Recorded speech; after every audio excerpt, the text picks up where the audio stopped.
Hey guys, welcome to Gregsbeerreviews today. It's beer 30. Let's go take a walk, see what's in the fridge today.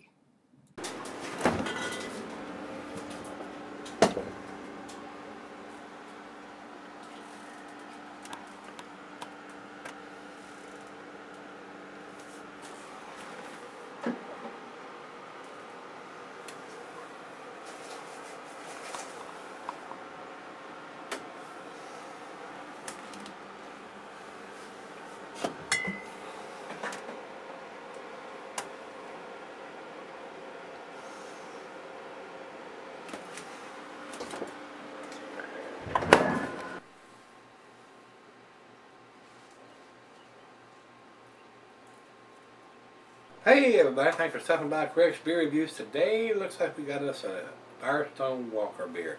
This is their Bravo. And the Firestone Walker has gone in with Duvel, Morgat, kind of a buyout if you will, but I still think Firestone Walker has control of what's going on there. And they're in with Duvel, Morgat. Same people make Duvel. Excellent beer on top of that. So it ain't like they're being bought out by AB InBev or Coors Mill or anything like that. So I would still support these guys because I do like Duvel. They're not into the big three. And there's been a lot of repercussions over the last several weeks over Wicked Weed getting bought out by AB InBev. A lot of people pulled out of their Sour Beer Invitational Festival, and a lot of the breweries or brewed pubs that carried their beer have said they are not going to serve them anymore. So selling out to the big three has its repercussions, guys. There are a lot of people that only support the independent craft brewers, and then once AB InBev or Coors Miller or any of those guys buy a small brewery out, it has repercussions. It's good for the brewery because they get more money to expand and better distribution, but we don't like supporting those big guys. They don't need our money, and a lot of their policies and commercials snub the nose at the craft beer guys. So I don't support the people, the breweries that sell out to the big three, AB InBev, Mill, of course. So there's a lot of people that feel the same way. I don't consider them craft breweries anymore once they've sold out. They're part of the big conglomerate. So, but there are still some that do. Bourbon County Stout always comes to mind, very tasty beer now that AB InBev is in it, but I still, I have them sent to me from that brewery, but I don't purchase them myself, and I don't mind reviewing something you want to send me that's been bought out from those, but I am not going to spend my money on deepening the pockets of those guys when they've controlled the beer distribution since before Prohibition and especially after Prohibition. So they have lobbyists that get into the pockets of the politicians, and they vote the way they want them to vote, bottom line. So I'm not a fan of that. I don't think the big distributors should be in control of that. I don't.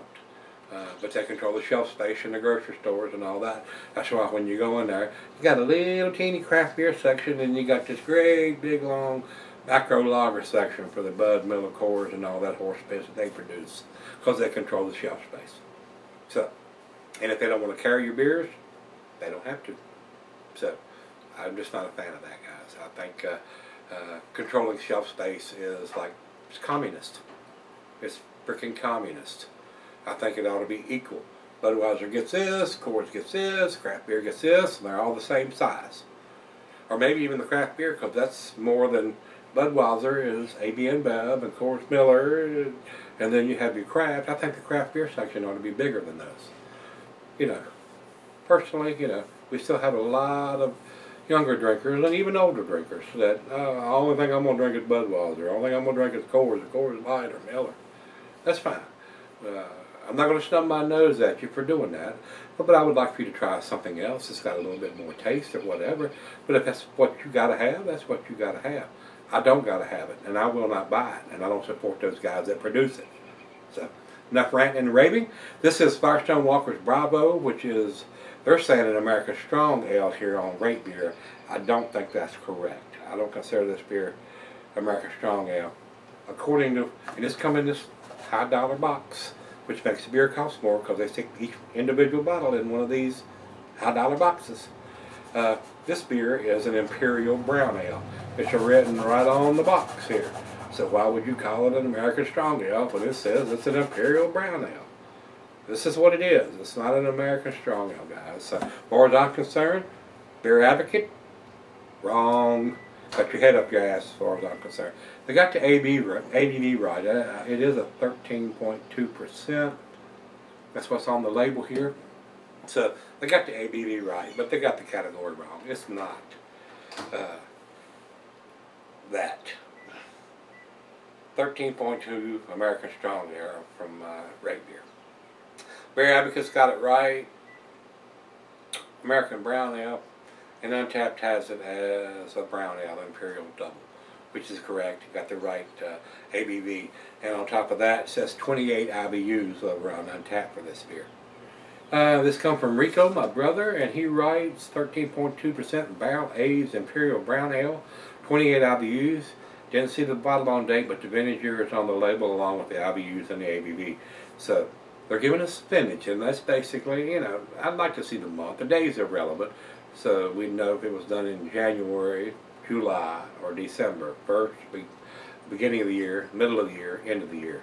But it's brand new, it's 2017, so they either done it, brewed it in 2016 and bottled it, barrel aged it, and then bottled it in 2017. So probably the first part of the year, I would say. I'm just guessing there. Purchased a few weeks back for $9, so that's one 12-ounce beer. It's $9, but it's a barrel aged 13.2%. And then on top of that, they put it in this fancy ass box, which costs more money to produce these boxes to put each individual beer in, and that's how it's packaged. Each one of these goes into one of these boxes, which makes it cost more. If they didn't produce this box and put it in a 4-pack, it would probably be a lot cheaper. Just my opinion. Alright. Sold individually, commercial description for Beer Advocate, single hop strong brown ale, brewed using hop variety Bravo. This beer is aged for up to a year in circa 1990s used Heaven Hill bourbon barrels. Sounds pretty damn tasty. And for $9, a little on the pricey side, not astronomical, but it's a 12-ounce beer. A lot of times you can buy a whole 4-pack or a whole 6-pack of beers for what this one beer costs, because more than likely the packaging adds to that. But setting in a bourbon barrel for up to a year will add substantial cost to that too. But they're having somebody stand at the end of the line and put each one of these in these boxes. That's got to be expensive. So, my personal opinion, I could do away with this. I don't need to have the beer come in this little fancy box that I'm going to throw away. So, just my 2 cents. Just my 2 cents. Commercial description says Imperial Brown Ale, the first beer brewed for the barrel aging program that has been brewed every year since. Originally named after an experimental variety of hops, but now brewed with U.S. grown Fuggles, which are earthy and resinous. A lean, simple barley wine brewed to showcase barrel flavors with massive bourbon barrel notes that morph as the beer warms in the glass. 2017, 13.2%. That's what the commercial description says. So let's get the cap off of this bad boy. Rico, thank you again, my brother, for all the wonderful beer you sent me, sir. A little bit of a hiss, a little bit of smoke coming out of it. Cuisine is barbecue. The cheeses are earthy Camembert Fontina. Your nutty cheeses, Asiago Colby, Parmesan, and goes well with your chocolate dishes, it says. And the meat is beef. Glass for the pint, back or not, tumbler mug, Silent Sidell. I'm using the favorite tulip glass, a sovereign beer glass today, guys. And it says here, not recommended for sale unless ABV extends average range, 13.2%. I think that extends the average range. So I don't know why you could not sell her this beer, guys. This 13.2% should keep for a long, long time. It is a murky brown color. Not getting a whole lot of light through the ball part. A little bit of red rubbiness to the thin part down here. Not much of a head pour. And a lot of times these bigger ABV beers don't pour a massive head. Sometimes they do. Sometimes they don't. This one did not. get a nose to it. Very sweet. Smells exactly like a barley wine, guys. Hints of bourbon in there. Smells like a bourbon barrel barley wine on the nose. And they can call it what they want to call it. They can call it an Imperial Brown. They can call it a bourbon barrel barley wine if they wanted to. It's all up to the brewery or the brewer. Smells like a bourbon barrel barley wine to me. Not much like a brown ale, but it is brown. I will say that. It is brown. It's not a deep mahogany color like a lot of the barley wines are, but I have had some barley wines that look just like this in the glass. A little bit of sweet caramel, toffee. Maybe a little bit of dried fruits, maybe even some dark fruits. But those darker fruits will come up as it comes to room temperature, right out of the fridge. It's time to get it to the lips. Cheers, everybody. Cheers, Rico.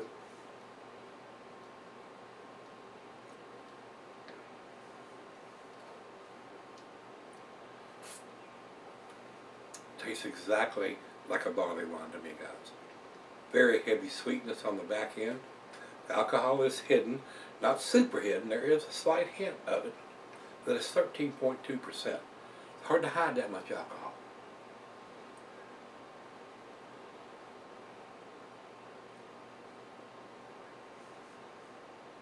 Maybe some molasses or brown sugar. Very sweet. Very reminiscent of a barley wine. A bourbon barrel barley wine. Very tasty though.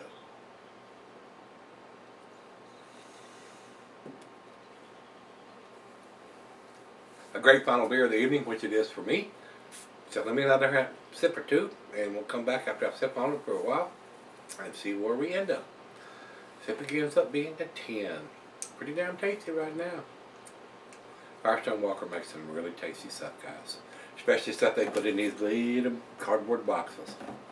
They know what they have, and they price it accordingly. Oh, this needs to be in a box like this. That way we can charge another $1 or $2 for it. That's how it works. I'll be right back. Alright guys, I'm back. Got a little left here. Very tasty beer.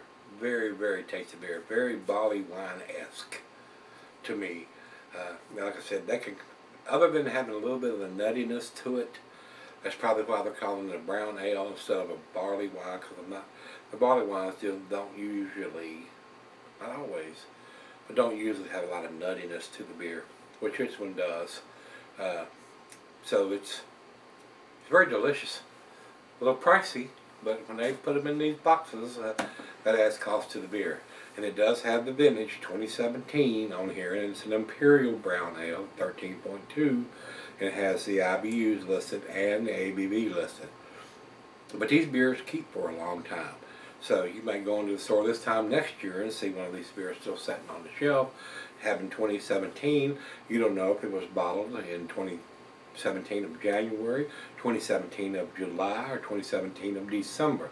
So I would like to see them put a little more information than that on it, but they've made the attempt and got all three things on there: vintage, ABV, IBUs. So you probably could go to their website to see when it was done, if you so choose to, before you bought the beer. If you have a smartphone, it can do that. But I would just like to see them vintage 2017, bottled January, February, July, December of that month. But, you know, it is what it is.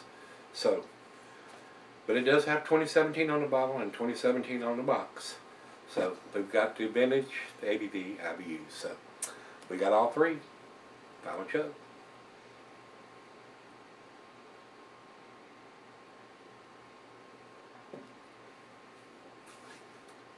Very delicious. To me, it's still very reminiscent of a barley wine because of the bourbon barrels that they use to cellar it in, and the taste that I'm getting, other than the nuttiness. And it's not profound nuttiness. If they wanted to bottle this as a barley wine, bourbon barrel aged barley wine, and not a Imperial Brown Ale, they could. It's up to the brewer or the brewery to determine what they're going to call it. Because these styles of beer are so very close. So, and they didn't use any nuts, as far as I know, any hazelnuts or almonds or any kind of nuts to get that nuttiness. It all depends on the malt and so forth on that. So, very delicious, very, very delicious. An excellent beer for the final beer of the evening, which it is for me. Rico, thanks again, my brother. You send some awesome beers, my friend. I do appreciate it, sir. For me, guys, I'm not going to give it to 10, but it is a 9. It is very delicious. I'm going to give this a 98. That's where I'm going to put it.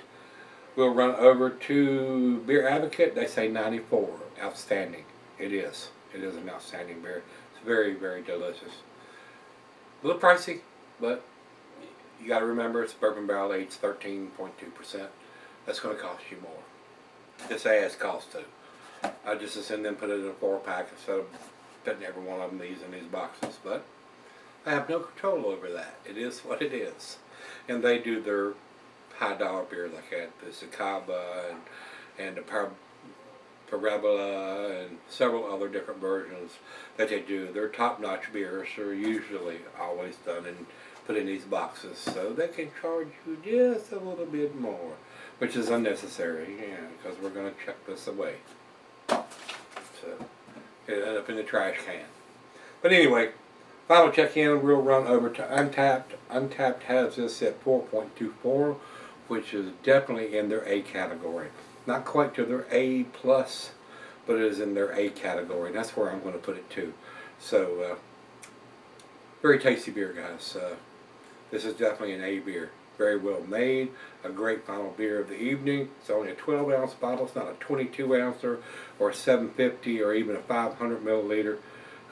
You could share this with the other half, friends or whatever. Pour a little bit for everybody. It's a nice beer to share. But it's not a huge bottle. I mean, not everybody's going to get a big glass of this. It's a 12-ouncer. So, and I think Rico said it's $9. $9 for that beer, for one beer, which is a lot less than a Dogfish Head 120 or some of their nuclear cap beers.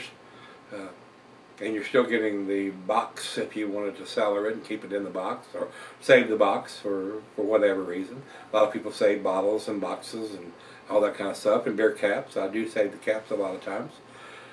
So if you've had this one from Firestone Walker Brewing, their Bravo 2017, let me know what you think. I thought it was excellent. I thought it was very, very tasty. Definitely an A beer from me.